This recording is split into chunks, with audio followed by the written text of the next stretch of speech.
Ang kwentong ito ay hango sa totoong buhay. Mula ito sa isa nating kabayan na itago na lamang natin sa pangalang Eric. Taong 1947, probinsya ng Negros. Isa sa mga nakasanayan ng Pilipino, lalong-lalo na sa mga nakakatanda, ang magpasya sa mga anak kung ano ang magiging paglaki. Marami ang nakatali sa kaugaliang ito. Marami rin ang nagsakripisyo ng sariling kaligayahan upang matupad lang ang kagustuhan ng mga magulang. Kabilang rito si Eric. Pagkatapos ng kursong mechanical engineer, inakala na papayagang makipagsapalaran abroad para makapagtrabaho ng maayos. Subalit laking gulat niya nang dalhin sa kabundukan at pag-aralin ng herbal na panggagamot. Imbis na mga makina ang hinahawakan, puro halamang gamot ang isa-isang kinilala. Iiwan kita kay Mang Pulyon. Mag-aral ka sa larangan ng herbal na panggagamot. Masisiguro ko mapapabuti ka dito. Wika ni Papang Roberto. Kung alam ko lang na ganito yung patutunguhan ko, pagkatapos mag-aral ng ilang taon, sana pala dito na lang ako dumiretso. Sana mahusay na ako ngayon, hindi ba pa? Oo nga no. Ang talino talaga ng anak ko. Hindi ko naisip yun Sana nga pinadiretso ka na dito pagka-graduate mo ng high school Katulad ka na sana ni Mang Pulyon. Napabuntong hininga si Eric para pigilan ang galit. Hindi to ang ibig sabihin. Pero iba ang pagkakaintindi ng ama. Hindi na lamang siya nagsalita. Naging rebelde na rin ang pag-iisip. Susubukan ang ama. Titignan kung ano ang magiging reaksyon kapag naisagawa na ang balak. Nakilala ni Eric ang manggagamot, si Mang Pulyon.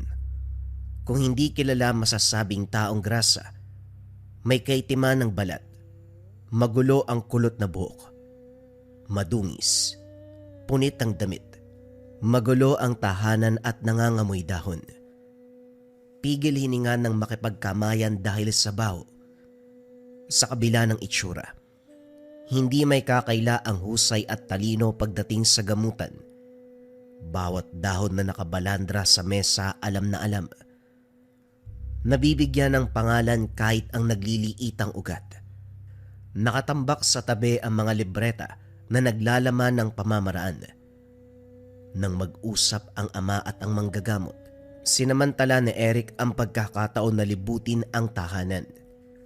Bukod sa mga dahon, ugat, libreta at iba pang kagamitan, napukaw ang pansin ng binata sa mga kuhol. Maliliit, malalaki, iba't ibang hugis at kulay. Isa-isang sinuri. Normal ang mga ito hanggang sa dumako sa kulay itim. Napansin na may kakaiba.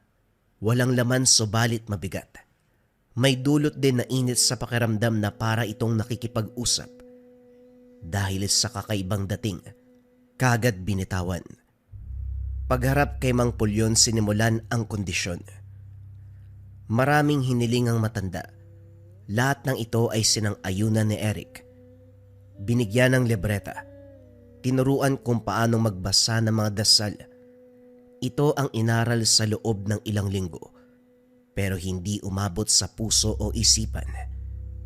Pagsapit ng araw, pinatawag ni Mang Pulyon upang tanungin, pero walang naisagot ang binata. Naramdaman niya na hindi ito seryoso, pero hindi sinukuan. Binigyan muli ng libreta. Muli silang sumilong sa lilim ng puno. Pinasadahan ng tingin ng bawat pahina. Nang maburyo, tiniklop at naglakwat siya sa kagubatan. Ibinuhos ang galit sa kalikasan. Hinambalos ang mga halaman. Tinaga ang mga puno at binungkalang lupa. Kung ano-ano pa ang ginawa. Naupo sa tabi pagkatapos. Ikinuwento sa hangin ang galit sa buong pamilya. Hindi lang kagustuhan ng ama ang ipadala siya sa kabundukan para pag-aralin sa turo ng panggagamot. Sinang-ayunan ito ng ina, pati na rin ng mga nakakatandang kapatid. Hindi maitago ang inggit sa mga ito. Dalawa sa mga kapatid ang nakakapagtrabaho ng naayon sa propesyon. Siya ang bukod tangi na pinatapon sa kabundukan. Tama ba yung ginawa sa akin? Ilang taon ako nag-aral para maging mechanical engineer, tapos sa ulig ganito? Buti pa sina kuya. Ang gaganda ng trabaho. Doktor sa kapulis, tapos ako. Ito, magiging manggagamot, anak ng... Hindi natapos ni Eric ang pagsasalita nang mapansin ang kumpulan ng kohol sa tabing sapa. Umaakyat ang mga ito sa gilid. Kumukulo ang tubig sa ibaba na hindi nagtagal lumitaw ang maraming isda. Nagmamadali sa paghuli. Hindi akalain na makakahuli gamit lamang ang mga kamay. Pagkawi hindi makapaniwala si Mang Pulyon dahil matagal nang hindi binubuhayan ng isda ang sapa. Kinakailangan pang puntahan para personal na makita. Napatulala na lamang sa nalaman. Kung magulat kayo, parang wala nang buhay yung sapa na to ah. Sinabi mo pa. Sa bahaging ito wala ni isang isda ang nabubuhay. Maliban sa makuhol. Isinumpa ang lugar na ito sa angkan ni Bartolome. Magmula ng araw na yon, hindi na binuhayan ng sapa. Paano nangyaring may nahuli? Hindi ko rin ho alam eh. Bigla na lang nagakyatan yung mga kohol tapos lumitaw ang mga isda. Mauna na po ko. Iyawin ko pa ang mga yun eh. Nang maiwan si Mang Pulyon, sinuri ng mabuti ang lugar. Bawat bakas sa tubig man o sa lupa, tinitigang maigi. Naglibot ng naglibot. Bumalik sa sapa at dito napansin ang ipo-ipo. Sa gitna nito nakapwesto ang butil ng tubig. Kinilabutan siya sa nakita. Mutya ng tubig. Totoo nga. Totoo nga ang pangitain ni Mang Danilo. Maglalabas ng mutya ang sapa na ito. Lumusong si Mang Pulyon. Malakas ang ragasan ng tubig. Hindi siya pinapayagang makalapit. Hindi na rin pinagpilitan pa. Malinaw sa matanda na hindi siya ang pinili. Umuwi ng tahanan. Pinagmasdan si Eric. Napangiti. May nakikita sa binata. Naniniwala na may darating na biyaya para sa kanya. Naguluhan si Eric dahil imbis na magbigay ng libreta ang matanda. Inutusan siya nitong manguha ng mga kuhol. Bit-bit ang buslo. Pinuntahan ng sapa. Tahimik na nag-intay sa tabi. Tinamad maganap kaya piniling maghintay kung kailan may makita sa harapan. Sa kalagitnaan, napukaw ang pansin ng lumakas ang pagragasa ng tubig. Umiikot na parang ipo-ipo. Tinitigan lamang ito ng binata. Pagkuway iniwanan ng pansin dahil walang makitang kuhol. Lumipat sa ibang bahagi. Sa kabilang banda napailamos ng mukha si Mang Pulyon nang daan-daanan lamang ni Eric ang mutya. Buong akala'y papansinin nito ang biyaya ng kalikasan. Sa galit ay sinalubong ito pero hindi magawang pagalitan. Pinauwi na lamang. Hindi maunawaan ng binata si Mang Pulyon. Tahimik ito. Kahit anong salita niya ayaw sumagot. Iba ang pakikitungo kumpara noon. Hinayaan dahil sa isip ng binata, nagsimula nang maubos ang pasensya sa kanya. Hindi makapag-intay sa araw na ito mismo ang magtaboy. Subalit laking gulat dahil sa mga sumunod na araw. Tinuro ang tungkol sa mutya. Sentro bilang halimbawa ang itim na kuhol. Dito nalaman ni Eric na ito ang gamit ng matanda. Iba't ibang bato ang inilatag, isa-isang pinakilala. Pangalan, gamit, at kung para saan ang bisa. Nakikinig pero hindi inunawa. Nang mapansin ito ng matanda ay kusang itinigil. Hindi ka ba talaga interesado sa mga bagay-bagay? Mariosep kang bata ka. Nasa harapan mo na pero dinadaanan mo lang. Pagkakataon na yon pero pinalampas mo. Iho, kung may napansin kang katulad nito, huwag mong daanan lamang. Ibig sabihin nun ikaw ang pinili ng gamit. Dapat samantalain mo ang pagkakataon kaysa magsisi ka sa uli. Ano raw? Anong sinasabi niyo dyan? Ano bang dinadaanan ko? Ay nako, lalong puputi ang buko sa'yo eh. Bumalik ka sa sapa. Manguha ka ng call o hindi kaya isda. Huwag kang uuwi kung hindi mapupuno ang buslo. Walang reklamo na umalis ang binata. Pagdating sa sapa, naroon pa rin ang ipo-ipo sa tubig. Pinagmasdan niya lamang ito. Hindi ginalaw. Nang magsawa, kakatingin. Dinaanan para magtungo sa unahan. Sa takot na gabihin, nagkusa sa pagsuri sa paligid para makahanap ng kuhol at isda. Subalit hindi sinwerte dahil walang makita ni isa. Pabalik-balik ng suyod pero wala talagang mahanap. Napabuntong hininga. Napasalampak sa lupa. Hindi naglaon, muling umingay ang tubig. Lumakas ang pagragasa. Muling dumako ang tingin ni Eric sa ipo-ipo.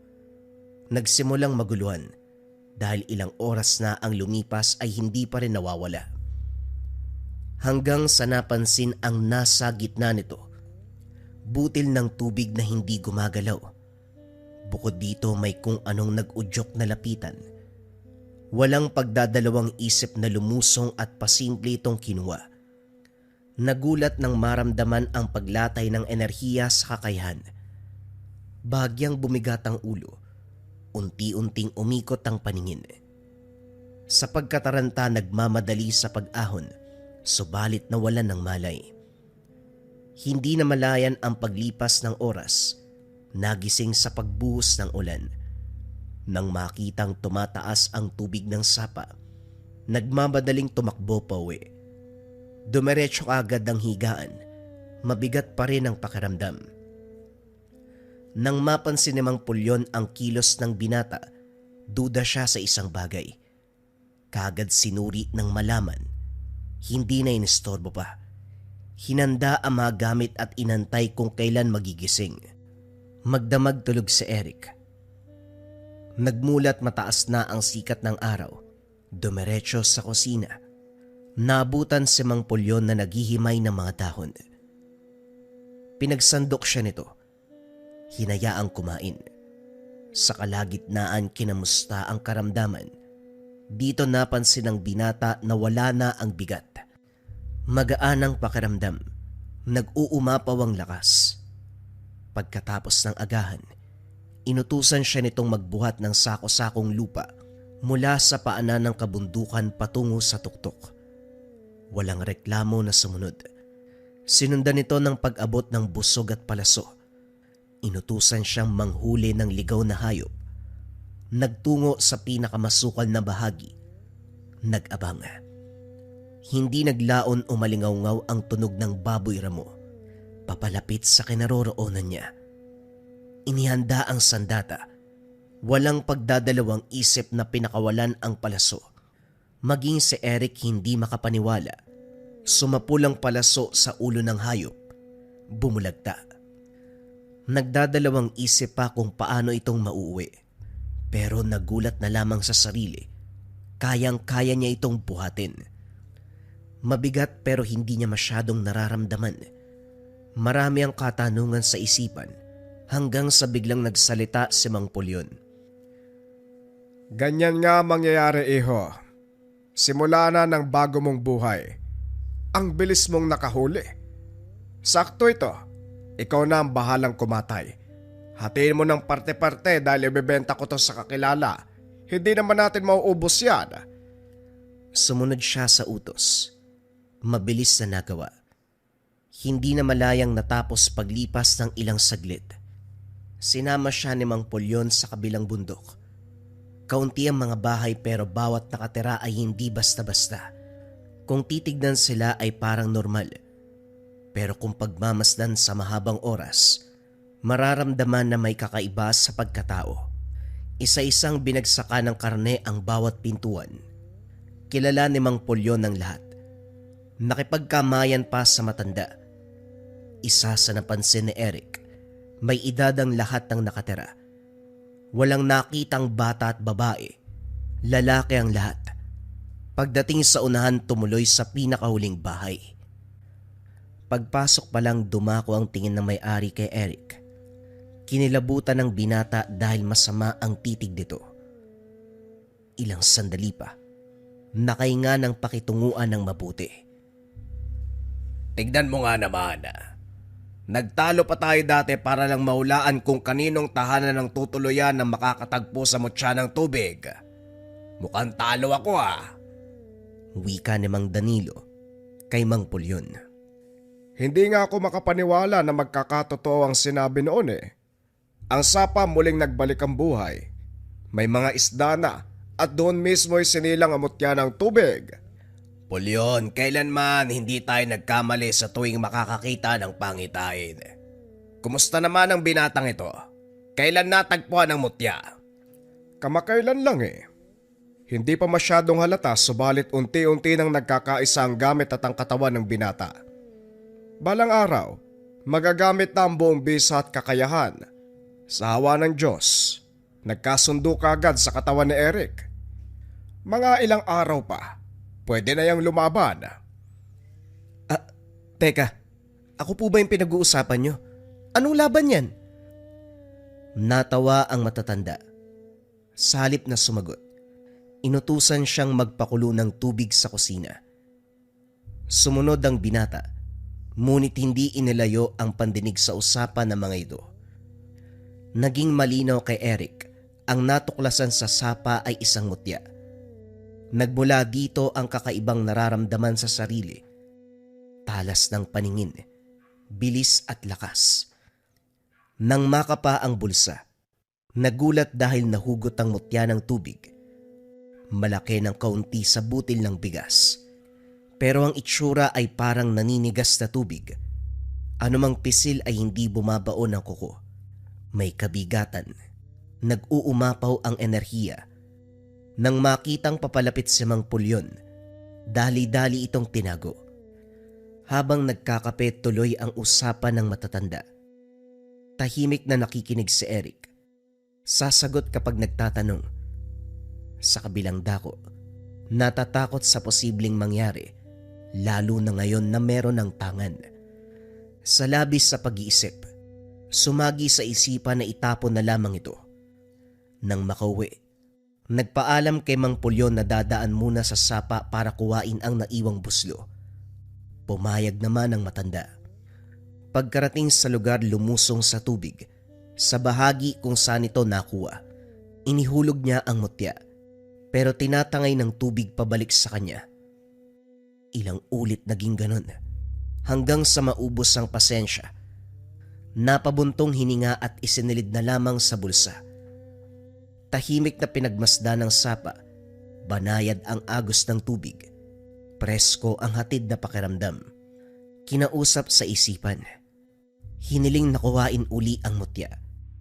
Hindi may tago ang takot dahil noong pinakilala ni Mang Pulyon, binanggit ang mga kalaban. Aswang, engkanto, duwende, diwata, tikbalang, at kung ano-ano pang nilalang. Hindi lubos maisip ni Eric na darating ang araw na makakaharap ang isa sa mga ito. Kahit na sabihing mutya ang bahala, hindi may tatago ang katotohanan na nakakatakot na nilalang ang kalaban. Hindi pa naman ako talaga nagsisimula eh. Baka pwedeng kunin nyo na ito uli. Hindi ako handa sa ganitong klase ng buhay. Pangarap ko maging mechanical engineer eh. Hindi ako makikipagsapalaran sa iba't ibang nilalang, pasensya na. Pero hindi ko matatanggap ang biyaya nyo. Kung ayaw nyo tong kunin sa akin, ibibigay ko to kay Mang Pulyon. Pagbalik ng tahanan, nakita si Mang Pulyon. Nakangiti sa kanya. Pero nagbago ang itsura nang magsalita siya. Napatitig ang matanda. Hindi inasahan ang maririnig mula sa binata. Ang buong akala niya, handa na itong pasukin ng mundo ng lihim na karunungan. Pero ito ngayon, inilahad sa kanya ang mutya ng tubig. Pilit kinumbinsi. Pero pulido ang desisyon ni Eric. Gayunpaman hinayaan na muna itong makapag-isip. O siya, sige. Hindi naman kailangan ora-oradang pagpasok sa larangan. Hindi dahil nakatagpo ka na ng mutya, papasok na kagad sa lihim na karunungan. Sige Eric, ituloy muna natin ang pagdarasal sa larangan ng panggagamot. Sa ibang dako muna tayo. Baka sakaling unti-unti mong maunawaan. Manong, sa tingin nyo ba, pumayag ako na iwanan dito para mag-aral ng panggagamot o maging antingero? Nagpaiwan lang ako dito para hindi na umaba yung usapan. Hindi pa ba halata? Hindi ko gusto yung mga tinuturo ninyo. Manong, gusto kong gawin yung pinag-aralan ko. Yung tao na malayang makakapagtrabaho sa abroad gamit yung kursong pinaghirapang matapos, yun ang gusto ko. Hindi yung magbitbit ng halamang gamot. Hindi yung umusal ng dasal. Lalo na hindi maging katulad mo. Pasensya na po pero hindi na magbabago ang isip ko. Maghanap na lang kayo ng iba. Wala kayong maaasahan sa akin. Kinabukasan, maagang naganda si Mang Pulyon para sa susunod na yugto ng aralin. Balak turuan ng aktwal na gamutan si Eric. Pero laking gulat dahil hindi ito mahagilap. Wala sa tahanan, wala sa labas, wala din sa sapa. Inantay sa pag-aakalang babalik dahil hindi naman dala ang mga gamit. Kaso ilang araw ang lumipas, hindi na nakita pa si Eric. Sinuyod ang buong lugar, magkabilang sityo, bawat pundok, bawat gubat. Nagpatulong sa nasasakupan ni Mang Danilo pero wala ni isa ang nakahanap. Napilitang lumuwas si Mang Pulyon para ibalita sa pamilya ang pagkawala ng binata. Sa kabilang banda, nasa loob ng gubat lamang si Eric, pabalik-balik ng daan. Sa madaling salita, pinaglalaroan ng nilalang. Matagal bago napansin ng binata, saka lang nang marinig ang hiyaw ng kabayo. Kunot noong tumingin sa paligid. Hindi nagtagal lumitaw ang kalahating tao, kalahating kabayo. Tao ang hubog, pero ang buong pagkatao ay halimaw. Maliksik kung kumilos, pumapaikot kay Eric. Nagpapakawala ng kakaibang angil. Huminto ito sa harapan ng binata, pumukol ng matalim na titig. Nanlilisik ang mga mata. Taglay ang muka ng kabayo. Mula balikat hanggang bewang ay taong lalaki. Ang mga paa ay sa kabayo. Tinatakot si Eric pero nanatiling nakakunot ang noo ng binata. Nang mapansin ito ng nilalang, tumigil na ng kusa. Hindi naman ako natatakot sa'yo eh. Parang kwentong perya ka lang. Sandali nga, ikaw ba yung may gawa kung bakit ako naligaw? Kanina pa ako pabalik-balik ng daan hindi ka nakakatuwa. Hindi maunawaan ni Eric kung saan humuhugot ng tapang. Ang alam niya lang, hindi natatakot sa karap na nilalang. Umaangil pa ito. May nais iparating, subalit walang maintindihan ng binata. Napansin na lang na sumugod ito. Tumakbo ng tumakbo hanggang sa nakaabot ng sapa. Natataranta kung ano ang gagawin hanggang umahon mula sa tubig ang isa pang nilalang. Ang halimaw na kung tawagin ay kataw. May hahalin tulad ang itsura nito sa taong isda. Nanlaki ang mga mata ng binata nang lumapit ito. Subalit laking gulat dahil tikbalang ang inatake. Mabilis natapos ang kaganapan. Kakaibang kapangyarihan ng tubig ang ginamit ng kataw. Bumulagta ang tikbalang. Ang kataw sa kabilang banda, dahan-dahang bumalik sa sapa, ni hindi man lang lumingon kay Eric. Napakurap na lamang ang binata nang makitang naglaho ang dalawang halimaw. Natatawa sa sarili, naiisip na baliw na kung kaya't kung ano-anong elemento ang nakikita. Sa pagkakatanda, kwentong bayan lamang ang nilalang, kagaya ng tikbalang at kataw. Ngunit kanina lang, buhay siyang saksi sa presensya ng mga ito. Sinampal-sampal ang sarili, lalong natawa dahil hindi yon panaginip. Kailangan ko na talagang umalis sa lugar na to. Mababaliw ako dito eh. Binaybayang tabing sapa. Lakad ng lakad pero hindi pa rin marating ang kalsada. Siguradong sa dulo ay may daanan kung saan sila bumaba ni Papang Roberto upang pumunta sa lugar. Kaso nga lang walang mahanap. Sumilong na lang muna sa tabi. Nakatingala sa kalangitan. Madilim na ang paligid. Maya-maya pa umalingaw-ngaw ang ingay ng ligaw na hayop. Dagdag pa ang huni ng mga ibon at pagaspas ng mga pakpak. Pinakinggan lang ito ni Eric hanggang sa napansin na may mali. Hindi basta ingay, mabangis na pag-atungal. Ilang sandali pa may lumitaw na hubog ng nilalang sa unhan, palipat-lipat pa ng direksyon. Kasabay nito ay ang pag-init ng bulsa. Dali-daling kinapa. Nahugot ang mutya ng tubig. Malakas ang daloy ng enerhiya nito. Bago pa man matukoy kung paano napunta sa bulsa, sumunod kagad ang nilalang. Nailaga ng atake. Dito napansin ni Eric na sa mga sandaling ito, nagbago na ang ugali. Pasimpleng dumampot ng bato, sabay hagis sa kabilang direksyon. Saktong lumitaw doon ang aswang. Naging mabilis ang kilos ni Eric. Sa isang kurap lang, sakal na ang halimaw. Hinambalos ng bato, paulit-ulit hanggang sa nalagutan ng hininga. Nang may masmasa ng binata, napatitig sa mutya. Dito napaisip. Binalikan ang mga salita ni Mang Pulyon, maging ang mga kaganapan. Mga karanasan. Pilit winaksi. Ayaw tanggapin ang lahat ng nangyari. Unti-unti nang lumalambot ang puso para dito. Napagpasya na bumalik sa tahanan ni Mang Pulyon, pero imbis na doon ang magtungo, napansin na ibang daan ang tinahak. Nakarating sa isang baryo sa dulo ng kabundukan, iilan lamang ang bahay. Tahimik subalit may kakaiba sa hangin.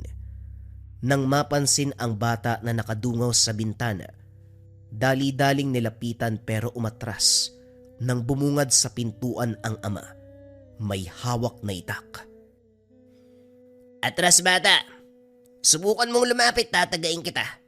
May kasama ka ba? Ilang kayo? Masama ang tingin ng lalaki. Sinusuri ang paligid. Teka, kalma nyo lang humanong. Wala akong kasama, mag-isa lang ako. Sa katunayan, uwi sana ako eh. Kaso lang dito ako napadpad eh. Ganyan din yung sinabi ng mga taong nauna sa'yo eh. Uwi daw kasi naligaw. Ang galing ah. Sa dami ng lugar talagang dito kayo napapadpad. Umamin ka. Aswang ka no?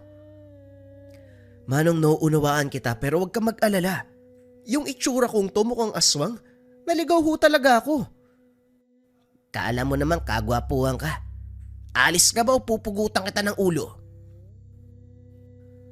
Hindi nagpumilit si Eric nang makita ang pagiging seryoso ng lalaki. Bumalik ng daanan pero nanatili sa lugar. Tanaw mula sa taas ng puno ang mga bahay. Hindi nagtagal nagbigay ng senyales ang mutya. Grupo ng kalalakihan ang dumating. Isa-isang lumapit sa mga tahanan pero wala ni isa ang nagbukas. Nagkatinginan ang mga ito. Nagpalitan ng tango. Isang kurap lang nagpalit ng anyo bilang mga aswang. Napaayos sa kinalalagyan si Eric. Nagmamadali sa pagbaba. Dumiretso sa tambakan ng panggatong. Saktong may nakuwang palakol. Inagaw ang pansin ng aswang na dumapo sa bubong. Lahat dumako ang tingin sa bintana. Sinamantala ang pagkakataon, pinaunlakan ng hamon. Sa puntong ito humiling ng lakas at proteksyon si Eric sa tanga na mutya. Paulit-ulit sinasambit ang pangalan ng gamit habang nakikipaglaban sa mga aswang. Hindi nagtagal, unti-unting nabasa ang galaw hanggang nagawang pabagsakin ng isa't isa. Bawat hambalos ng palakol ay may aswang na tinatamaan. Nagmistulang laruan ang mga nilalang. Parang nagsisibak lang ng kahoy. Biyak ang ulo ng mga ito. Hindi nagtagal ay naubos ang lahat. Lalakad sana si Eric nang tawagin ng lalaking nakausap kanina. Nagpakilala ito sa pangalang Miguel. Dito lang din nagbukas ang mga bintana ng bawat tahanan. Dumungaw ang mga taong hindi makapaniwala sa kaganapan. Antingero ka ba o albularyo? Ganong klaseng tao lamang ang nakakapas lang sa mga nilalang na yan. Swerte lang po siguro. Tinatawag ko ang Diyos habang lumalaban eh. Sa gabay niya, nagawa kong talunin ng mga to. Tugon ni Eric. Ito lang ang sinagot. Hindi rin sigurado kung ano ang tawag sa kanya. Anong Diyos ba yung sinasamba mo? Meron din kaming Diyos, pero hindi kami kayang protektahan sa mga nilalang na yan. Sa ilang taon na pagsalakay ng mga aswang, ngayon na lang kami nakaranas sa may tumulong sa amin. Hindi ba pinalis pa kita kanina? Bakit nandito ka pa nung sumugod sila? At para maalis ang pagdududa ng mga tao, ipinagtapat ni Eric ang katotohanan. Nakumbinse ang mga ito at bilang bayani, binigyan ng matutulugan. Ang mga bangkay sa kabilang banda, pinagtulungan na ligpitin ng mga tao, dinala sa bundok at doon sinunog. Habang tanaw ang apoy sa kalayuan, napapaisip si Eric. Hindi may tatanggi na nahihiwagaan sa kaganapan. Bukod dito, ayaw tanggapin na unti-unti na siyang bumibigay sa sitwasyon. Tinatanggap na ang tungkulin. Hindi ito pwede, mechanical engineer ako eh. Dapat makina yung kinukumpuni ko. Hindi pagligpit sa mga aswang. Ilang taon kong pinaghirapan kaya hindi pwedeng ganitong kakalabasan. Uwi na nga ako. Lagot talaga sa akin yung nanay at tatay ko. Hindi ka pa pala tulog. Eto kape at tinapay oh. Baka gutom ka eh. Hindi ko sinasadyang marinig yung sinasabi mo. Pasensya na ha. May tinapos ka palang kurso pero nandito ka. Tagasan ka ba talaga? Ang kwento ng buhay mo ano ba? Kakagraduate ko lang sa kursong mechanical engineer. Pero yung tatay ko sa kananay ko pala desisyon eh. Imbis na magtrabaho ko, wala. Pinadala ko sa kabundukan para pag-aralin ng lihim na karunungan. Nilayasan ko ay manggagamot na nagtuturo sa akin eh. Malamang hindi pa napaliwanag sa'yo no? Hindi mo na matatakasan ko anong tadhana mo. Lalong-lalo na kung may mutya na pumili sa'yo. Iyo, kumpara sa medalyon at anting-anting, pumipili ang mutya ng taong gusto nilang maging tagapangalaga. Kaya kung may pumili sa'yo, samantalain mo ang pagkakataon. Huwag kang manginayang sa ibang bagay dahil sa larangang ito. Maraming buhay ang may sasalba bilang antingero. Marami kang matutulungan. Sabihin nyo nga ho, ano bang alam mo sa ganitong larangan? Yung lolo ko isang antingero. Nagsisi nga ako kung bakit tinanggihan ko yung alok niya na mutya eh. Pinili ako pero hindi ko tinanggap. Nagpakalayo-layo ako, tignan mo ang nangyari. Napadpad sa lugar na paboritong dalawin ng mga aswang. Kung sana tinanggap ko lang yung kapalaran ko bilang antingero, may laban sana ako sa mga nilalang kaso hindi eh. Pinagmasdan ni Eric ang reaksyon ng lalaki. Gustong makasigurado na nagsasabi ng totoo. Matapos mapagtanto, hindi napigilang manlambot. Namalaya na lamang na unti-unting nagbago sa pasya tungkol sa mutya. Kinabukasan naglakbay si Eric pauwi. Sa kagubatan pa lang, napapansin na may sumusunod. Lumingon sa pag-aakalang si Miguel, subalit ibang tao. Sinubukang kausapin pero imbis na sumagot, nagpaula ng suntok. Hindi inasahan ng binata, kaya hindi rin nakailag. Natumba pero hindi masyadong tumalab ang puwersa ng kamao. Sadyang nawalan lang ng balanse. Pagsulyap sa unahan may iilang kalalakian, parehong masama ang tingin. Nang pagmasdang mabuti ang presensya ng mga ito, natukoy ng mga aswang. Kalmadong nakipag-usap ang binata. Nakiusap na huwag siyang saktan ng mga ito. Kaso nga lang hindi tumalab. Nagkatinghinan. Nagpalitan ng senyas. Ilang sandali pa ay sabay na sumugod. Alertong inalaga ni Eric ang bawat atake. Inantay kung kailan magpapalit ng anyo ang mga ito. Pero nang makitang tirik ang araw, dito natawa ang binata. Tinumba niya ang isa. Ang lakas ng loob yung sumugod papasikat na yung araw. Sigurado ba kayong kaya nyo? Kasi kapag inubos yung pasensya ko, may kalalagyan talaga kayo. Muling nagtinginan ang mga ito. Hindi nagtagal isa-isang umatras. Ang nahuli, nagbigay ng masamang titig. Sinundan ng tanaw ni Eric hanggang sa nawala ang mga ito. Saka lamang nakahinga ang binata. Sa kabutiang palad natunto ng tahanan ni Mang Pulyon. Naabutan ito at ang ama na parehong nag-aalala. Naroon din si Mang Danilo at iba pang kasamahan. Kanya-kanya sa pagtatanong kung saan siya galing. Pinaliwanag ni Eric ang mga kaganapan. Katulad ng inasahan, tuwang-tuwa ang mga ito. Pinasalamatan pa siya dahil nagawang tanggapin bilang pinili ng mutya. Sa bugso ng damdamin, walang nagawa kung hindi makipagsabayan. Paulit-ulit na kinumpirma ng binata sa sarili kung handa na ba talaga sa larangan. Tuwing naisip ang kinasangkutang kaganapan, hindi maiwasang aminin na nagdulot ito ng saya. Nasusubok din ang sarili sa pagtuklas ng iba't ibang aspeto.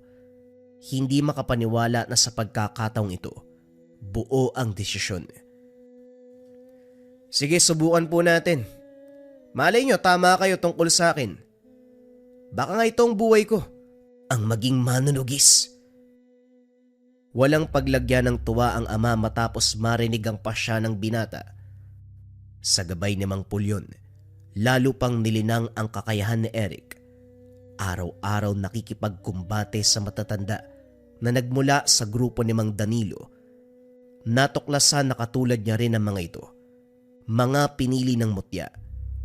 Hanggang sa ngayon aktibo pa rin. Nasubok ng gusto ang binata. Nagsusumikap dahil hindi makauwi sa tahanan ni Mang Pulyon kapag walang naitumba ni isa sa katunggali. Bugbog sarado ang pisikal na katawan maging ang espiritual. Umabot sa punto na halos gumapang na. Nagwika ang katunggali, naitigil ang pagsasanay subalit ayaw minto ni Eric. Ngayon si Mang Kiko ang huling kalaban. Iyo, kinakapos ka na ng hininga. Tama na, bukas naman. Hindi. Saka lang ko titigil kapag natalo kita, Manong. Lumingon si Mang Kiko sa mga kasamahan. Maging ang mga ito ay gusto nang itigil ang laban ngunit ayaw ni Eric. Ang sabi ni Mang Pulyon, paunlakan na lamang ang hamon ng binata. Kaso nga lang pagtayo nito muli nang bumulagta. Tinigil na ang pagsasanay. Dahil sa kondisyon na hindi makakauwi kapag walang naitumba sa mga kalaban, nanatili sa bundok si Eric. Walang silungan, nasa labas lang. Sa kalagitnaan ng pagpapahinga umalingaw-ngaw ang sigaw mula sa kung saan. Sa kabila ng kondisyon pinili ng binata ang tumayo para tignan ang kaganapan. Nang matunto ng pinagmulan, naabutan sina Miguel at dalawa pang bata. Humarang sa daanan ang aswang. Inagaw ang pansin nito at hinamon. Pinaunlakan ng nilalang. Ito ang naunang sumugod. Pasimpleng sinabayan. Nang makabuelo ay tinaga ng tinaga. Hindi tumagal ang aswang. Humandusay matapos tamaan ng ilang ulit. Nangisay. Sinubukan pang tumakas subalit pinugutan ng ulo. Hinatid ni Eric ang mga biktima. Muli, nakabalik siya sa baryo. Masyado kaming pinagpala na maabutan mo. Maraming salamat iyo, ha. Sandali, bakit bugbog sarado ka? May gumulpi ba sa'yo? Wala naman po. Gawa lang ng pagsasanay. Sige, mauna na ako, ha. Ingat po kayo. Huwag na magpagabi sa susunod. Pagbalik ng kabundukan, sumalubong si Mang Pulyon. Nagdala ng tubig at makakain.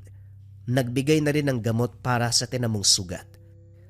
Habang ginagamot, dito inamin ng matanda na inutusang gumamit ng dasal ang mga katunggali para maramdaman ang sakit na dulot ng pisikal na laban. Nagpakawala din ng orasyon para pigilan ang bisa ng hawak na mutya. Nang sa gayon, maging pulido ang katawan ng binata. Hindi nagulat si Eric dahil nung una palang duda siya na may ginamit ang mga ito. Hindi siya nagreklamo, binigay lahat ng tiwala. Yun na ang huli mong pagsasanay. Sasama ka kay Kiko bukas sa kabilang baryo para sumaklolo sa taumbayan. May natanggap kaming balita na sumalakay kamakailan ng mga aswang at mambabarang. Ito ang una mong misyon. Manong, kung aswang ang pag-uusapan, kampante na ako na makakalaban. Kung mambabarang, paano yun? Malalaman mo rin, Eric. Magpahinga ka na dahil mamayang madaling araw ang lakad nyo. Kagaya ng sinabi ng matanda, nagtungo ang grupo ni Mang Kiko sa malayong probinsya. Pag-apak pa lang sa mismong lugar, naamoy sa hangin ang banta ng panganib. May nadaan ng tahanan na may kakaibang aso sa labas. Titig na titig. Hindi gumagalaw. Sinita siya ni Mang Kiko. Binulungan na wag pansinin ng hayop. Sumunod ang binata pero pagdating sa unahan, nasipat na naman ang aso. Pilit binaliwala hanggang sa narating ang tahanan na tutuluyan. Sumikat na ang araw ng mga sandaling iyon. Kinausap ni Mang Kiko ang matanda na nagmula rin sa grupo, ang siyang nagtimbre tungkol sa kaganapan ng lugar. Dalawa ang kalaban, aswang at mambabarang. Walang ideya kung nagkataon na nagsabay o sadyang planado ang lahat. Dali-daling inutusan ang iba pang tauhan na alamin. Naiwan si Mang Kiko, si Eric, at ang may-ari ng tahanan, si Mang Dading. May bago pala tayong miyembro. Kumusta ka naman, iha? Bago, oo, pero mahusay ang binatang to. Ilang beses kong katunggali sa pagsasanay. Hindi may kakailang kausayan. May iba tayo maliban sa aswang at mambabarang. Wala na bang gumugulo sa lugar? Tahimik sa nakalipas sa dekada. Ngayon lang uli nagparamdam. Hindi naman sunod-sunod. Nagpapalipas lang ng ilang araw bago may mabalita ang pambibiktima. Salitan. Ngayon aswang, sa susunod barang. Ginawan ko na ng paraan pero sadyang ayaw sumunod. Kaya nagpadala ko ng sulat kay Mang Danilo. Habang nag-uusap si Mang Kiko at Mang Dading, napako ang pansin ni Eric sa aso. Mula sa bintana, malinaw itong nasipat, hindi gumagalaw. Nakatindig, nakatitig, nakatayo ang buntot at mga tenga. Nanlilisik ang mga mata. Sa kabilang banda hindi masasabing normal. May ideya ang binata kung ano ito. Pasimpleng lumabas. Nagbitbit ng itak. Habang dahan-dahan ng paglapit, napansin ni Eric na parang unti-unti ring umaatras. Kaso nga lang hindi naman gumagalaw, na para bang humahaba ang distansya sa pagitan. Hindi nagtagal napahinto na maglaho bigla. Parang usok na sumabay sa hangin. Pagsikat ng araw, sinimula ng paglilibot sa lugar. Naging maingat sa bawat kilos. Magkasama si Mang Kiko at Eric. Bumalik sila sa daan upang doon sumuri. Napako ang tingin ng binata sa tahanan kung saan unang nakita ang aso. Walang tao sa lugar pero malakas ang senyales mula rito. Sinubukang lumapit pero pumigil si Mang Kiko. Iho, huwag ka magpadalos-dalos. Matuto kang kontrole ng pagiging kuryoso mo. Hindi dahil may napansing kakaiba, lalapitan mo na. Tandaan mo, delikado ang kalaban. Isang pagkakamali, dehado lahat. Iikot lang tayo sa paligid, mangangalap ng impormasyon. Tumango si Eric, dumiretso sa unahan. Pinagpatuloy ang pagsuri. Nang makabalik sa tahanan, naroon pa rin ang iba pang kasama. Pinagtagpi-tagpi ang nakalap na detalye hanggang sa matukoy ang salarin. Dalawa ang mambabarang, buong angka naman ang aswang. Hindi konektado sa isa't isa. Sa pagkakaintindi, isa sa mga ito ang nakasabay sa kasalukuyang pambibiktima. Pinadala ang kalahati ng grupo ng angkan ng aswang, samantalang si Eric, Mang Kiko, Mang Dading ang pumunta sa tahanan ng mambabarang. Habang nagkukubli, pumapakawala ng dasal ang matatanda. Tahimik na pinagbasdan ni Eric ang bisang kumalat sa kanginan. Sumugod na rin pagkatapos. Maliban sa paghihintay sa bakuran, wala nang inutos si Mang Kiko. Sila ang kumatok sa tahanan ng mambabarang.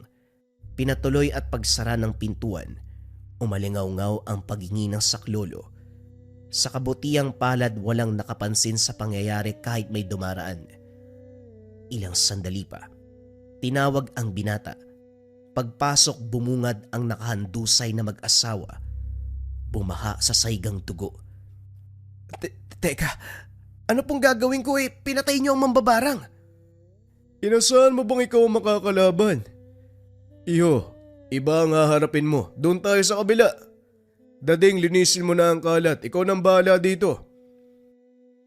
Dinala si Eric sa tahanan kung saan hindi mabilang na biktima ng barang ang naroon. Iba't ibang karamdaman ang iniinda. May lalaki na puno ng butlig ang katawan. May babae na lumobo ang tiyan.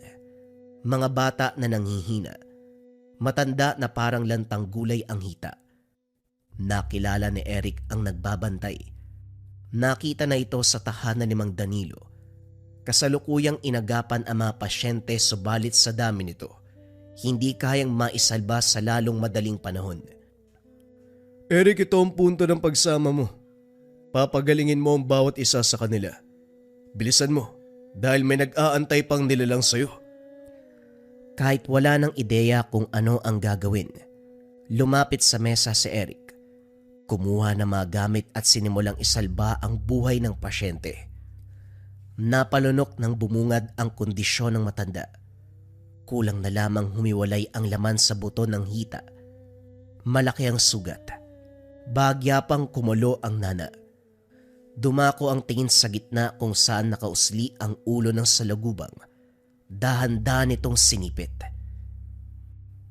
Dahan-dahan iho, kapag patay na yang nahugot, ganun din ang sasapitin ng pasyente. May nalalaman ka bang dasal, mas maiging sabayan mo. Wika ni Mang Rintoy.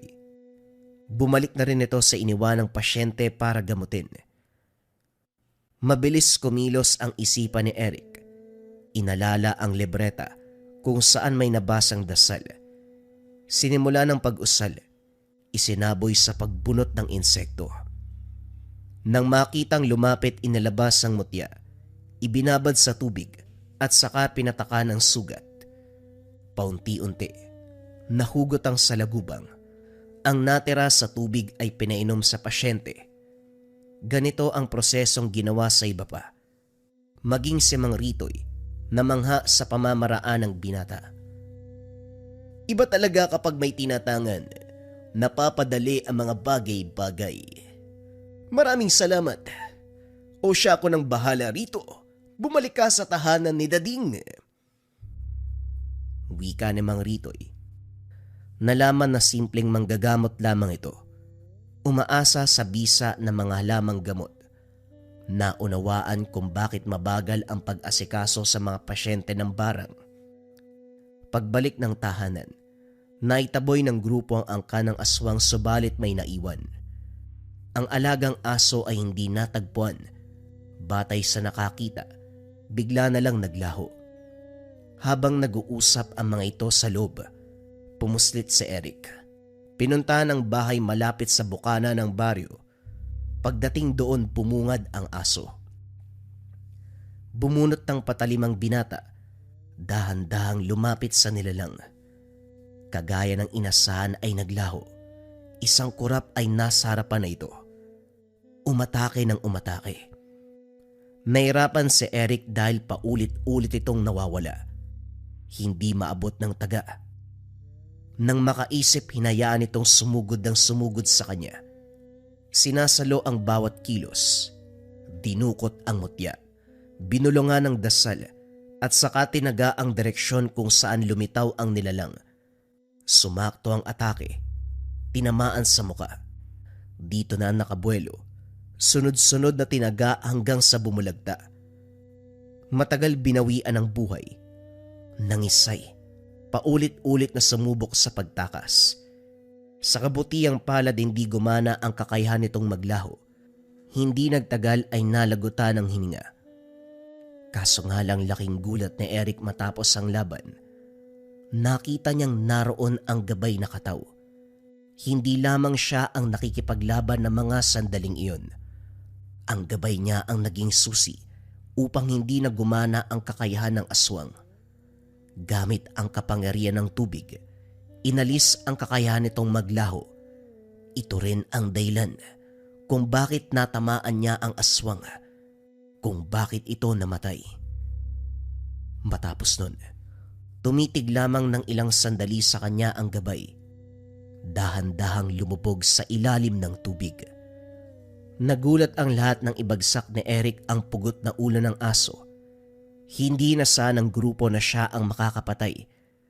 Lahat napapatanong kung paanong pinaslang. Hindi umimik ang binata. Hinayaan ang mga ito na mag-isip. Sa kabilang banda, lumapit sa kanya si Mang Kiko. Sila hindi makapaniwala kasi baguhan ka lang sa tingin nila. Sa akin inasahan ko na yan. Pero nauna ka sa pagkilos kaya nagulat ako. Habang nagpaplano kami dito, pinatay mo na pala ang nilalang. Saan mo nahanap? Doon sa bahay na dinaanan natin. Doon ko unang nakita yung aso Doon ko rin siya pinatay. Yung katawan, iniwanan kong kinakain ng apoy. Yung ulo, dinala ko rito. Tapos sa ba mission natin? Hindi maiwasang matawa ni Mang Kiko. Tuwang-tuwa ito. Tumango at marahang tinapik ang binata. Inutusan ang mga kasamahan na balutin ang pugot na ulo para dalhin sa pag-uwi. Matapos makapagpaalam kay Mang Dading, binaybay ang daan pabalik sa sityo. Hindi nagulat si Eric nang mabungaran ang ama sa tahanan ni Mang Pulyon. Nagpahanda pa ito. Pinagmamalaki ang naabot niya sa larangan. Sa kabilang banda nakaramdam ng hiya ang binata. Hindi sanay sa papuri at unang beses itong ginawa ng ama. Bagay na hindi naranasan sa mga panahon na naroon sa eskwela. Yan ang anak ko. Pinagaling ang biktima ng barang. Pinatay pa ang aswang. Tay, tumahimik na nga po kayo kapag ikaw nakagaw ng atensyon ng engkanto. Mamaya, yun naman ang makalaban natin sa susunod. Hindi sila magtatangka, lagot sila sa anak ko, tignan nyo. Magaling ang anak ko, mahusay na mahusay. Ganap na antingero, ganap na manunugis. Aayaw-ayaw ka pa, mahusay ka naman pala. Sa paglipas sa mga araw lalo siyang humusay dahil iba't ibang uri ng aswang ang nakakalaban. Bukod pa dito bumibisita paminsan-minsan sa bundok para alamin ang kaganapan. Kapag pinapayagan siya, sumasama sa malagang misyon at kung may kalaban na mahirap talunin, siya ang pinapadala para tumugis. Hindi lang yun. Natuklasan ni Eric na kapag malapit sa anyong tubig ang labanan, palaging nariyan ang kaibigan, palaging nariyan ang kanyang gabay. Isang nilalang na merong malakas na kapangyarihan ng tubig o mas kilala sa katawagan, nakataw. Depensa sa lahat ng uri ng sumpa na may kasamang rebuelta o baliksumpa. Ito ang Marahuyo Bracelet. Napakarami ng natulungan ng Marahuyo.